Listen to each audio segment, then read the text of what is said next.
Alrighty everyone, well game number 3 in this best of 5 series finds us on Port Alexander LE.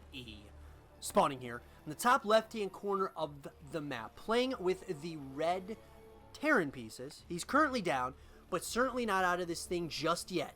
His name is Time. And his opponent spawning in the bottom right hand corner of the map, playing with the blue Zerg pieces. He's currently on match point, wants to end this thing right here and right now. His name is Serral. So guys, as I said, this game was played, of course, it was a best of 5 series that was played at the WCS spring event and was one of the games within the round of 8 of that tournament. And so we're talking, a tournament that's starting to come down to the wire. All these players, it's every game matters in the grand scheme of things. You are trying as hard as you can to win these games and move on to the next round. And I gotta say, man, it's been WCS Spring has been a really exciting event, to say the least, and I am very excited to see exactly what happens here in this game because, Time, I think the narrative is based around Time right now. So Time obviously has gone down 2 games, okay, against the best player on the planet. I don't think there's any debate about that as of right now. And what do you do when you're up against the best player in the world? What do you do to get back in this series? How do you do it? Do you throw them off by doing a little bit of some cheese, or do you play the macro game, which at this point, or up to this point, has not worked? Well, it does look like Time is going to go for that barracks into that natural command center, so nothing out of the ordinary on his end as of yet. So it looks like he's going for that standard build, at least right now. Serral, on the other hand, is going for a very standard build as well. Game number 2, he kind of changed it up a little bit, went for some quick Zerglings, kind of threw Time off immediately, and then, kind of just, went for a timing push. Once he saw that third command center being constructed by Time, went in with Roaches, Ravagers, and some Queens, finishing it off with some Zerglings, and just absolutely devastated Time there in that game. But it looks like he's going for that Hatch Gas Pool Opener, going for the Metabolic Boost upgrade early on here. And so, as I said, it's a interesting ordeal. I mean, I gotta say, very interesting to say the least, between these two players. Like, what are you gonna do? It looks like Serral is gonna try to get that SCV. Oh man, just barely is able to get away with his life. And it does look like some of those Zerglings do go down with a little bit of some micro by Time. Metabolic Boost is going to be finishing up in less than 5 seconds for Serral. So, on this opposite side, I'm starting, you're seeing Time. He's kind of doing some, generally speaking, the same type of build that he did in the first, in those first couple of games. It really hasn't worked at this point, so I'm just wondering why, maybe he's going to go for some sort of, intense push here, which of course he could do. Third hatchery going down now for Serral. We are going to see, of course, we're going to see the double Hellion production coming out of the factory, and then, of course, we're going to be seeing that starport is going to be finished, but it looks like the tech lab is being added on. We're also going to see a fusion core. Okay, so here we go. Time is changing it up a little bit. I love this. I love that he's going to change this up just a little bit. This build order is getting changed, and I absolutely love it, because guess what, guys? Oh, Serral saw it. Oh my god. See, this is what I'm talking about. Serral catches everything, guys. Serral did see it. What a genius. Absolutely brilliant. He saw the fusion core. So now the question is, how does he respond to this? Well, it looks like right now he's going to go ahead, get his lair going. So he's going to go for those higher tier lair based units. And this isn't really affecting Serral too much, because he's caught this early enough that it's not going to absolutely devastate him. There is a battle cruiser coming out. So the battle cruiser coming out is really just to kind of throw Serral off a little bit, but Serral knows what's coming now. And so we see this, and this is what we mean when we talk about the best player in the world, guys. We talk about someone who is, is always getting that scouting information. It's all about information, knowing exactly what your opponent is doing, or seeing if there's any kind of timing pushes or anything along those lines. And that obviously is very helpful to know.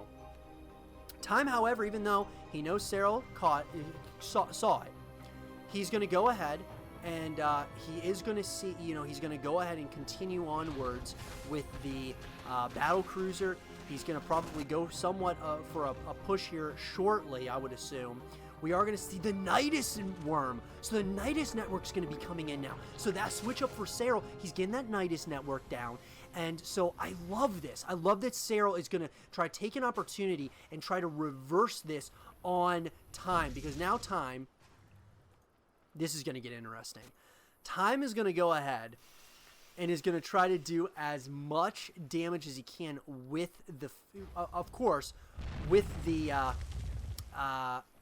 with the battle cruisers, but at the same time, that Nidus worm is going to be coming in here, and it does look okay. So Time does know where it's at, but this is what's getting so interesting. The battle cruiser did come in, and the battle cruiser is going to try to do a little bit of some damage. The queens do come out, but beautiful positioning though on these siege tanks. And oh wow, this was stopped before it even started. Time, beautiful play there by Time. He does have that third command center that's going to be going down. We're also going to see a lot of these units coming back out of that Nidus network. Wow.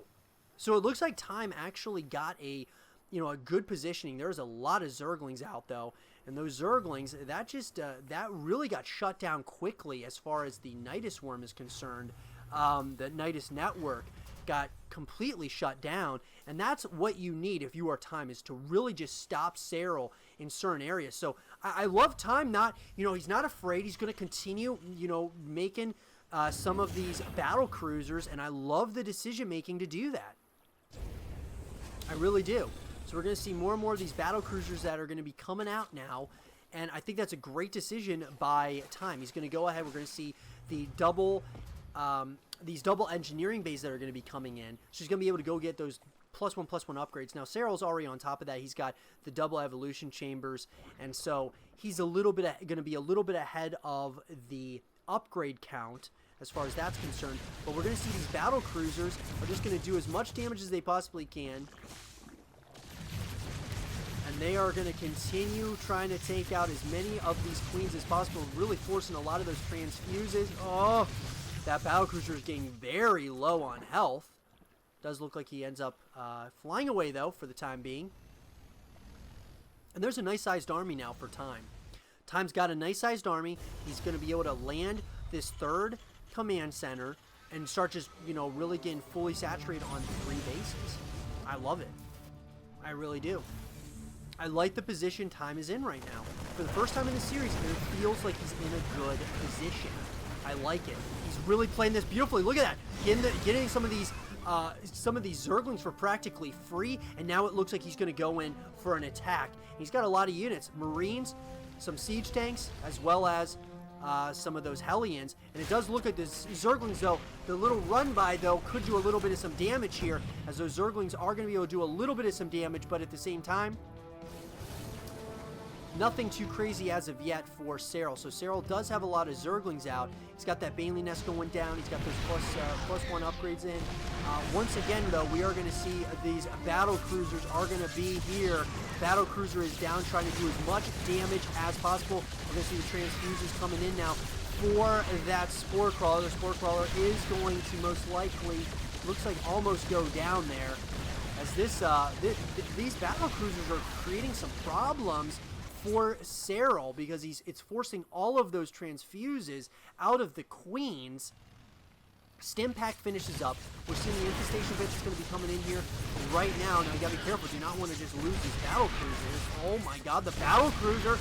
Oh, that battle cruiser does go down, but at the same time, the positioning on these siege tanks is absolutely brilliant, doing a lot of damage down here as they are taking out unit after unit right now. I really like the positioning that Time is in at this point. He is absolutely in the lead of this game, and he's really making some good moves right now. We're going to see the armory coming down now as well, or being constructed, and then we're going to see Serral. Now, Serral is certainly not out of the standings, right? Looks like he's going to get possibly a good angle on some of these Marines, but beautiful micro here by Time, getting a lot of damage in there.